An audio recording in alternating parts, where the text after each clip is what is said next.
देखो बच्चों, ये फार्मूला होता है T N equal to A plus N minus one T का, और एस एन बराबर इसके होता है। अब सवाल क्या आ जाता, ए फर्स्ट टर्म 2 थी, कॉमन डिफरेंस 4, और आपसे कह रहे हैं 40 टर्म्स तक का सम। तो सिंपल सी बात है, इस फार्मूले में पुट कर देंगे और जी आंसर बिल्कुल मुझे बताना है आपने।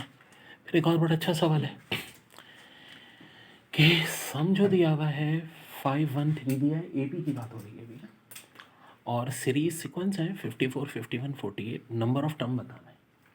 तो देखो ए आपका हो गया 54, कॉमन डिफरेंस क्या हो जाएगा -3, क्योंकि सीरीज डिक्रीज हो रही है।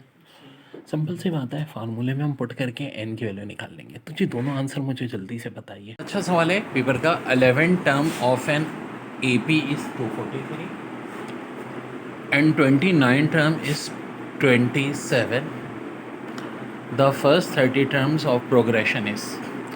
अब अगर 11वीं टर्म 243 है और 19वीं टर्म 29वीं टर्म जो है वो 27 है, आपसे पूछ क्या रहे हैं कि जी बताइए थर्ड टर्म और 31st टर्म क्या होगी। तो वेल देखो, इसकी एक बड़ी सिंपल ट्रिक होती है मेरी। 29 और 11 का डिफरेंस लो और 27 और 243 का डिफरेंस लो, कॉमन डिफरेंस निकालने की।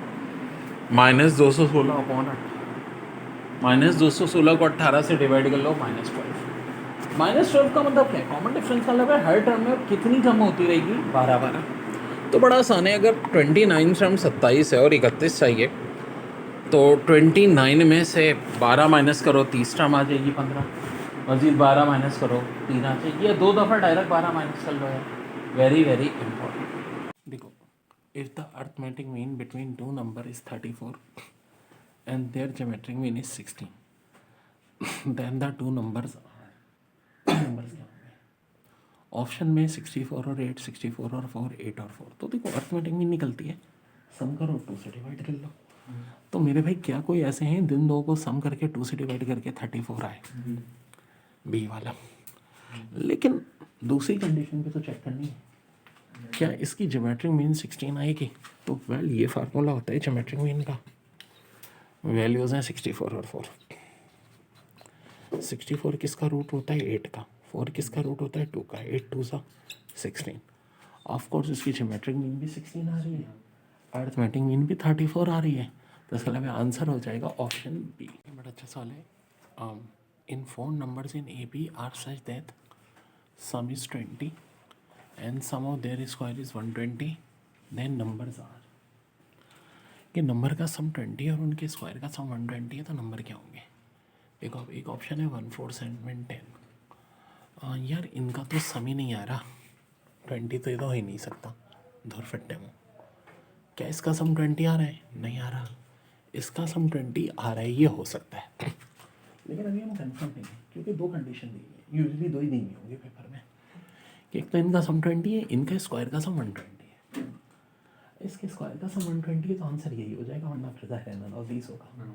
तो अभी हम पहले ये चेक कर लेते हैं, 2 का स्क्वायर 4, 4 का स्क्वायर 16, 6 का स्क्वायर 36, 8 का स्क्वायर 64। सम करो तो ऑफकोर्स 120 आ रहा है, यस। तो यही मेरा करेक्ट आंसर है, इसका आंसर सी है। बेटा एक और बड़ा अच्छा सवाल पास पेपर में आया हुआ, HEC के टेस्ट में आया था कि 1/2, 1/k-1 और 1/6 इन ए पी, तो के की वैल्यू क्या होगी। तो बड़ी सिंपल सी बात है, ये second term minus first term बराबर होती है third term minus second term के, अगर ए पी है तो यहाँ से हम के की वैल्यू निकाल लेंगे। मेरे हिसाब से 4 आनी चाहिए, कंफर्म कर लीजिएगा। इसी तरह एक और बड़ा अच्छा सवाल है कि 1/a, 1/b, 1/c in A B. भाई देखो 1/a, 1/b, 1/c simple like H P वाली बात हो गई, A B C H P में। तो कॉमन डिफरेंस किसके बराबर होता है, a minus C divide by 2/ac। ये रिजल्ट याद होना चाहिए। कौन सा रिजल्ट, ये वाला जनाब, बहुत इंपॉर्टेंट। 1/a, 1/b, 1/c जब भी ए पी में होंगे अर्थमेटिक प्रोग्रेशन में, तो कॉमन डिफरेंस होगा a minus C divide by 2/ac। Okay बच्चों, बहुत important chapter sequence and series. Sequence and series के अंदर भी जो सबसे इंपॉर्टेंट पहले टॉपिक है वो है अर्थमेटिक प्रोग्रेशन। देखो एप्टीट्यूड टेस्ट को इतनी मुश्किल चीज़ नहीं, थोड़ी टेक्निकलिटीज होती हैं। अब एक सीरीज दी हुई है 5 7 9 11, अब ये आपको नहीं पता होगा कि अर्थमेटिक है ज्योमेट्रिक है, ये तो हमें खुद मालूम करें। हम देखेंगे कि भाई 5 और 7 में 2 का फ़र्क, 7 और 9 में भी 2 का फ़र्क, 9 और 11 में भी 2 का फ़र्क। इसका मतलब अर्थमेटिक प्रोग्रेशन है। अर्थमेटिक प्रोग्रेशन है तो ए बराबर 5 के हो जाएगा, डी हो जाएगा 7 माइनस 5 यानी कि 2, और 9 माइनस 7 भी 2 होगा, ये हमारा कॉमन डिफरेंस हो जाएगा। नंबर ऑफ टर्म हो जाएंगी 12। अब देखो डिपेंड ये करता है सवाल में पूछा क्या है। क्या आपसे पूछा है कि 12वीं टर्म क्या है? अगर सवाल ये है कि 12वीं टर्म निकालें 12 टर्म, तो फार्मूला ये वाला लगेगा। और अगर सवाल ये नहीं है, सवाल ये कि 12 टर्म्स तक का सम निकालें, तो फार्मूला फिर ये वाला लगेगा। ये करना आपका काम है। तो ये आंसर निकाल करके आप लोगों ने मुझे बताने हैं कि आंसर्स क्या हैं। अब देखें, ये जो मैंने कहा था इसको सॉल्व करें तो एक्स की वैल्यू आ रही है -4। अब देखो आर क्या होता है, second term divide by first term. ये देखें ना, सेकेंड टर्म ये फर्स्ट टर्म, तो एक्स की जगह आप पुट कर दें -4। तो वैल जब -4 पुट करेंगे, 2 को -4 से मल्टीप्लाई किया, -8 + 2 डिवाइड बाय -4, यानी -6/-4 जो कि हो जाएगा 3/2। ये किसकी वैल्यू आ जाएगी, आर की वैल्यू आ जाएगी 3/2। ए की वैल्यू ऑफ कोर्स क्या होगी, वही जो एक्स की वैल्यू है, यानी कि -4। हमें कहा था फिफ्थ टर्म निकालना, तो देखो टर्म निकालने का फार्मूला होता है Tn = AR की पावर n-1।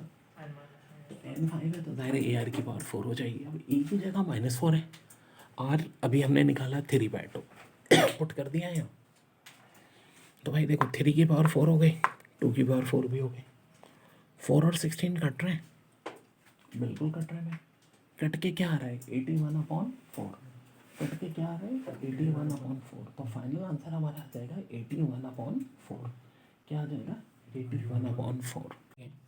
तीन टर्म है x, 2x + 2 और 3x + 3। ये तीनों किसमें, ज्योमेट्रिक प्रोग्रेशन में। कह रहे हैं फिफ्थ टर्म निकालें। अच्छा, फिफ्थ टर्म बराबर होती है AR की पावर 4, यानी दो चीज़ें चाहिए, एक A और एक R। तो बच्चों देखो बात हुई है, जब भी जीपी होगी second term divide by first term बराबर होगा third term divide by second term के। सेकेंड टर्म 2x + 2 है, ओके जी। फर्स्ट टर्म x है, फिर वही बात थर्ड टर्म 3x + 3 है, और सेकेंड टर्म 2x + 2 है। अब हमें पहले मरहले पे क्या करना होगा, x की वैल्यू चाहिए। जो x आएगा वो हमारा a भी आ जाएगा। देखो ना, x दर हकीकत क्या आ जाएगा, a आ जाएगा। फिर x की वैल्यू हम इधर पुट करेंगे तो ये second term upon first term हमारा क्या आता है, r आता है। a और r की वैल्यू कहाँ पुट कर देंगे, यहाँ।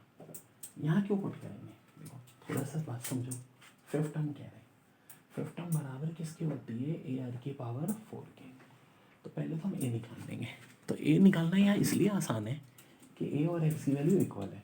हाँ, अगर फर्स्ट टर्म x की जगह कुछ और होती तो फिर ज़रा ज़्यादा पंगा हो जाता, भाई हमें फर्स्ट टर्म निकालनी अलग से पड़ती। अब तो जो x की वैल्यू है वही क्या होगी हमारी, फर्स्ट टर्म यानी a।